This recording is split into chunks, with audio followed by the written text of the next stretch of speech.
Artigo 29, parágrafo 8º.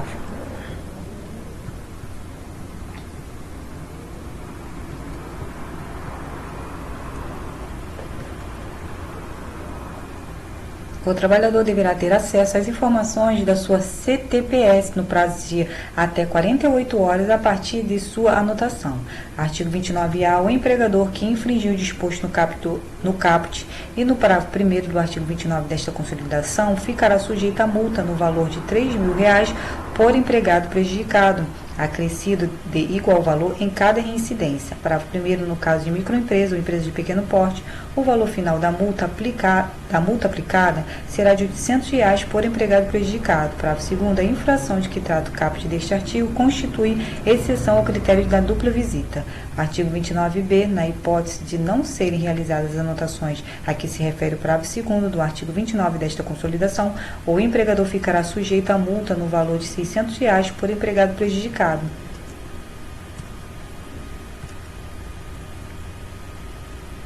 Seção 5 das reclamações por falta ou recusa de anotação. Artigo 36. Recusando-se a empresa fazer as anotações a que se refere o artigo 29 ou a devolver a carteira de trabalho e previdência social recebida, poderá o empregado comparecer pessoalmente ou por intermédio de seu sindicato perante a delegacia regional ou órgão autorizado para apresentar a reclamação. Artigo 37. No caso do artigo 36, lavrado o termo de reclamação, determinar-se-á a realização de diligência para a instrução do feito, observado, se for o caso, disposto no parágrafo 2º do artigo 29, notificando-se posteriormente o reclamado por carta registrada, caso persista a recusa, para que, em dia e hora previamente designados, venha prestar esclarecimento ou efetuar as devidas anotações na carteira de trabalho e previdência social ou sua entrega. Parágrafo único. Não comparecendo o reclamado, lavrar-se-á termo de ausência, sendo considerado revel e confesso sobre os termos da reclamação feita, devendo as anotações serem efetuadas por despacho da autoridade que tenha processado a reclamação. Artigo 38. Comparecendo o empregador e recusando-se a fazer as anotações reclamadas, será lavrado um termo de comparecimento que deverá conter, entre outras indicações, o lugar, o dia e hora de sua lavratura, o nome e a residência do empregador, assegurando-se-lhe o prazo de 48 horas a contar do mesmo para apresentar defesa.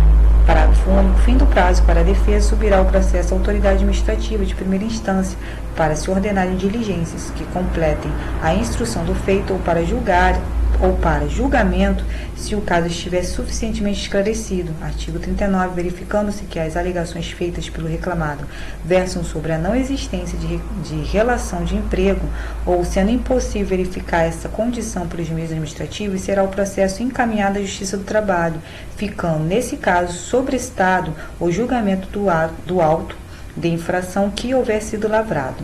Parágrafo 1º. Se não houver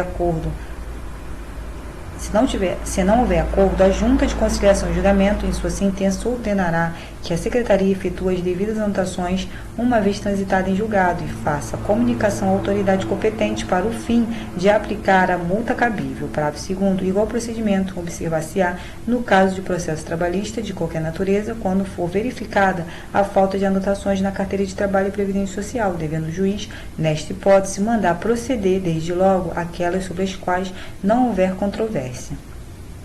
Seção 6 do valor das anotações. Artigo 40. A CTPS regularmente emitida e anotada servirá de prova, inciso 1, nos casos de dissídio na Justiça do Trabalho entre a empresa, o empregador e o empregado por motivo de salário, férias ou tempo de serviço. Inciso 2, revogado. Inciso 3, para cálculo de indenização por acidente do trabalho ou moléstia profissional. Inciso 7, de livros de registros de empregados. Artigo 41. Em todas as atividades será obrigatório para o empregador o registro dos respectivos trabalhadores, podendo ser adotados livros, fichas ou sistemas eletrônicos, conforme instruções a serem expedidas pelo Ministério do Trabalho. Parágrafo único. Além da qualificação civil profissional de cada trabalhador, deverão ser anotados todos os dados relativos à sua admissão no emprego, duração e efetividade do trabalho, férias, acidentes e demais circunstâncias que interessem à proteção do trabalhador.